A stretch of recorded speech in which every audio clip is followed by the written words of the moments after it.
Les éléments du M23 qui viennent d'être dispersés.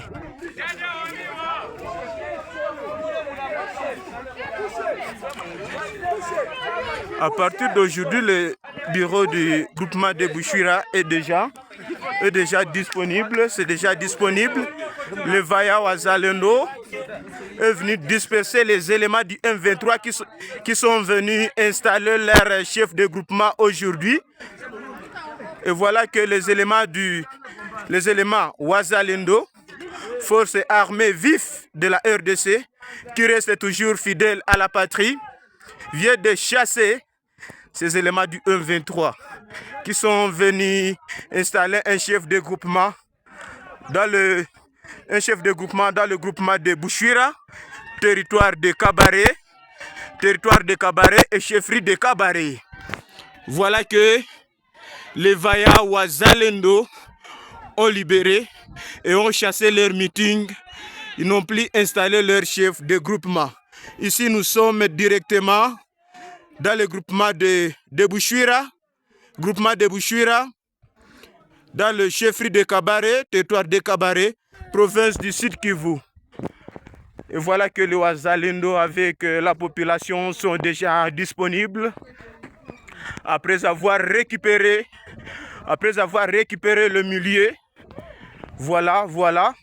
Les éléments du M23 viennent d'aller comme de petits chiens, de petits garçons en grosses culottes, après avoir chassé ces inciviques.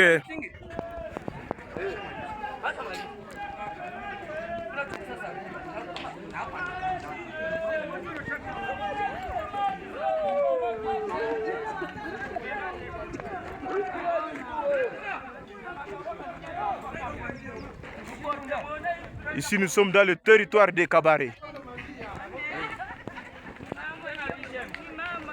Les éléments du M23 n'ont plus atteint leur objectif d'aujourd'hui.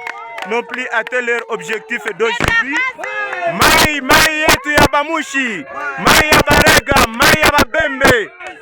Et voilà que ces gens sont déjà dispersés. Partout, ils sont déjà dispersés. Le groupement de Bouchouira est déjà entre les mains de Wazalendo. Ici, nous sommes à Bouchouira, là où les éléments de M23 sont venus installer leur chef de groupement. Voilà que le Vaya Wazalendo du territoire de Kabaré vient de déstabiliser les éléments du M23 et le groupement de Bouchouira déjà entre les mains de Wazalendo. Le groupement de Bouchouira est déjà entre les mains de Wazalendo. On vient de disperser les éléments du M23 avec courage. Ces gens n'ont plus installé leur chef de groupement aujourd'hui après avoir dispersé les éléments du M23. Hii ni operation ya kupiga ADF, hii ni kambi ya ADF. Tumekamata silaha zao hapa, kumekufa 5 kwanza hapa 5.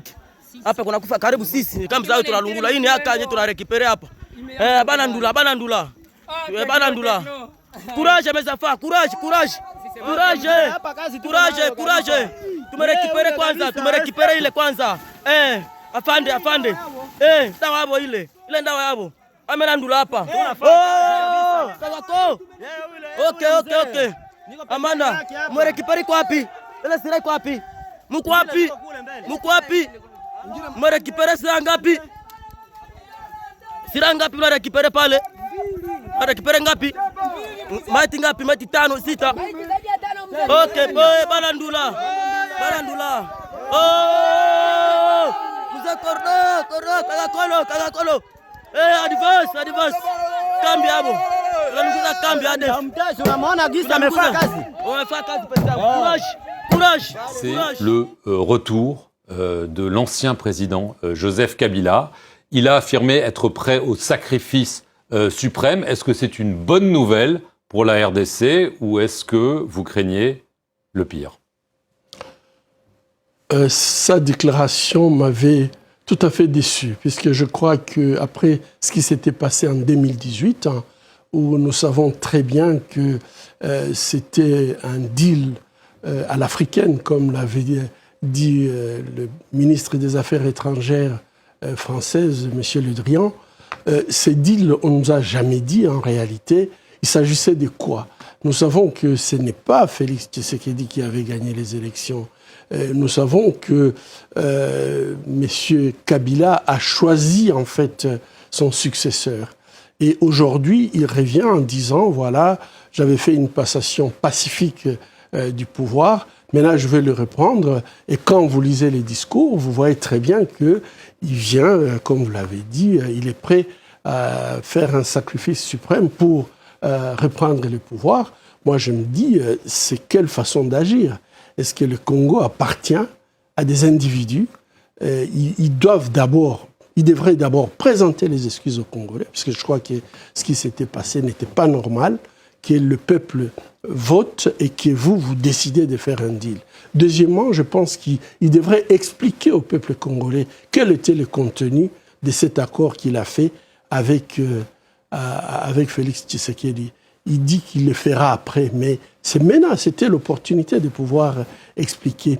Et je pense qu'il décrit ce qu'il avait fait de très très brillant, mais moi j'ai beaucoup de questions par rapport à son bilan. Le bilan qu'il attribue à son successeur. Il parle de dictature, de tyrannie. Bon, je crois qu'il y a beaucoup de choses qui sont vraies dans sa description, même s'il y a des petites exagérations, mais il devrait aussi assumer ces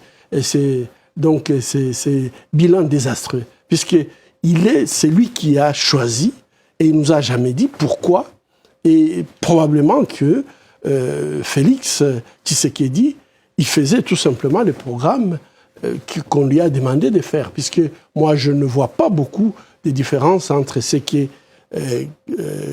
Kabila faisait et ce que Félix est en train de faire.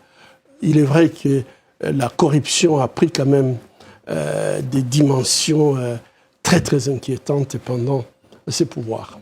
Alors, le Sénat a levé l'immunité parlementaire de Joseph Kabila, l'accusant de collusion avec l'ennemi, et le régime, y compris le président, l'a accusé nommément d'être en fait la marionnette de Paul Kagame, le président du Rwanda. Est-ce que pour vous, Joseph Kabila agit en service commandé pour Paul Kagame? Son discours est clair. De toute façon, il n'a pas dénoncé le président rwandais comme agresseur, alors que nous avons la résolution 2713 qui demande au Rwanda de quitter la République démocratique du Congo, et ceci sans condition. Il n'a pas fait allusion à ça. Et pour moi, et puis il est entré par le Rwanda, pour moi, ce sont des signes qui ne trompent pas. Donc je dois dire que ce qu'il est en train de faire, c'est du déjà vu.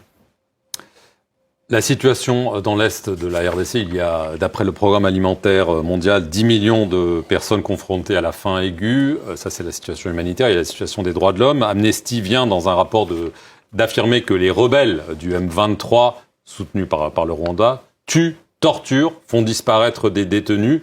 Vous avez évidemment vos contacts à Bukavu et j'imagine ailleurs dans l'Est. Comment est-ce que vous décrivez la situation à l'heure actuelle? La situation humanitaire dans l'Est du Congo est dramatique. Et je crois que vous avez donné quelques chiffres. Je crois à Goma et à Bukavu, tous les matins, quand ils se réveillent, ils comptent leurs morts. Ils comptent leurs disparus.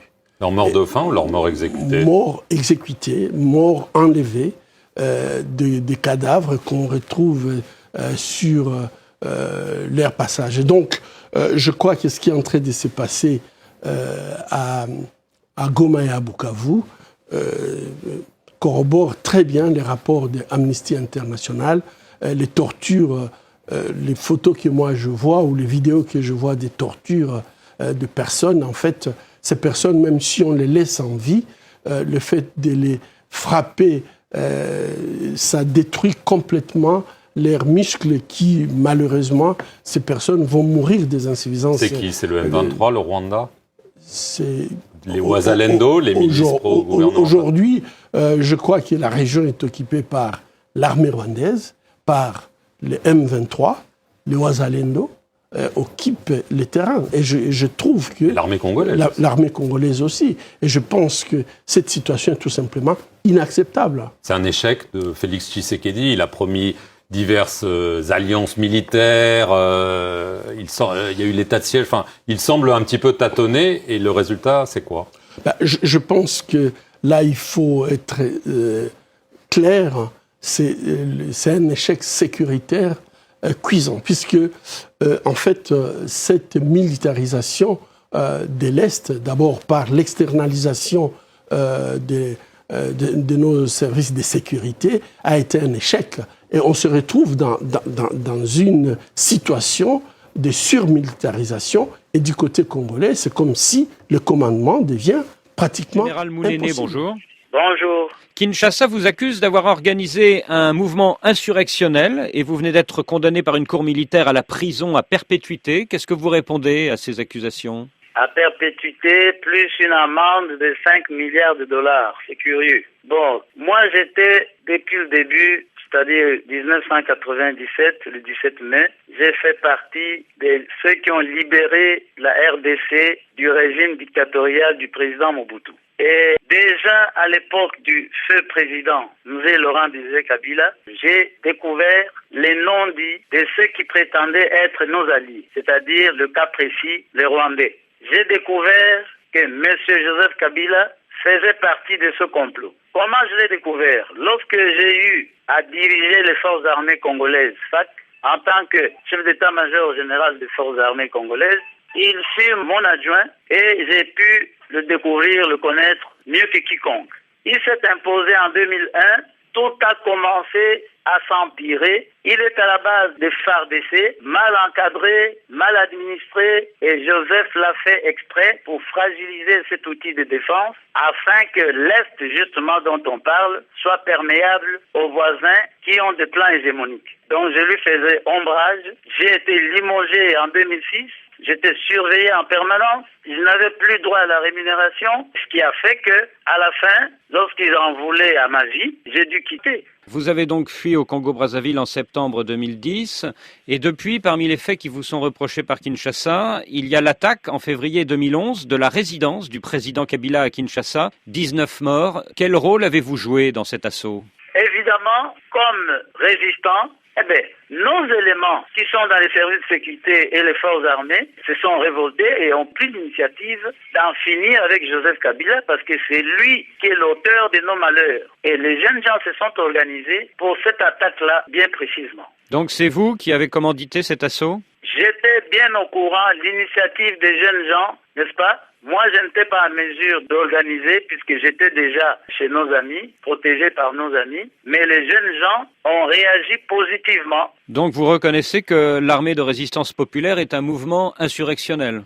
Il n'est pas un mouvement insurrectionnel, c'est un mouvement de résistance qui revendique les droits d'un peuple martyrisé, d'un peuple humilié. Un régime d'imposture est inacceptable aujourd'hui. Le mois dernier, avec l'UDPS d'Étienne Tshisekedi et l'Apareco d'Honoré Gbanda, vous avez lancé un appel commun pour le boycott du prochain sommet de la francophonie à Kinshasa. Mais Étienne Tshisekedi est hostile à la lutte armée. Est-ce que ce n'est pas une différence fondamentale entre lui et vous? Lorsque l'on parle de se lever contre un régime de prédation, c'est tous les patriotes qui se mettent ensemble.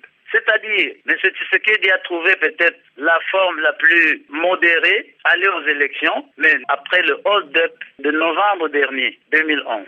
Vous parlez des élections. Exactement. Avec les fraudes, avec tout ce qu'il y a eu, le rejet de ces résultats par la communauté nationale et la communauté internationale, nous l'avons convaincu qu'avec Kabila, il n'y aura pas des élections justes, transparentes, comme l'on prétend, parce que tout est boutiqué à l'avance. Nous étions au courant de la mascarade électorale pour pouvoir cautionner sa victoire frauduleuse. Depuis 3 mois, un mouvement rebelle, le M23, occupe une partie du territoire du Nord Kivu. De quel côté êtes-vous dans ce conflit? On parle du M23. Mais le M23 est issu du CNDP qui a rallié le PPRD, le parti de Kabila. Et il y a eu connivence. Alors, il y a eu mutinerie. Mais les soldats n'ont jamais été rémunérés. À partir du moment où les éléments de CNDP qui ont incorporé les FARDC vivent les mêmes conditions que leurs collègues qu'ils ont trouvés, évidemment, ils ont compris qu'avec Kabila, il n'y avait pas d'avenir. Donc, nous considérons que la résistance congolaise ne tient pas compte des ethnies, des tribus, des religions. Le M23, actuellement, fait partie de la grande résistance. Et qu'est-ce que vous pensez de l'accord du 15 juillet à Addis Abeba entre les présidents Kabila et Kagame pour la constitution d'une force neutre au Nord Kivu? Cette force neutre est un complot. C'est encore importer une autre guerre. Ça va ouvrir une porte ouverte à la balkanisation. C'est aussi un signe d'échec. Ils ont échoué, c'est-à-dire qu'ils n'ont plus d'autres recours pour rester au pouvoir. Ils veulent trouver un soutien quelconque pour se maintenir dans un pouvoir qu'ils ont volé. Dans quel pays êtes-vous aujourd'hui, Général Mounene? Moi, je suis au Congo-Brazzaville, protégé par les autorités. Moi, je pense que le président Sassou connaît les droits humains. Il ne peut pas accepter qu'un cadre de mon niveau soit extradité parce qu'il n'y a pas une justice au Congo. Moi, j'ai échappé à un assassinat. J'ai droit, comme tout citoyen du monde, à la protection et à la vie. Général Mounene, merci.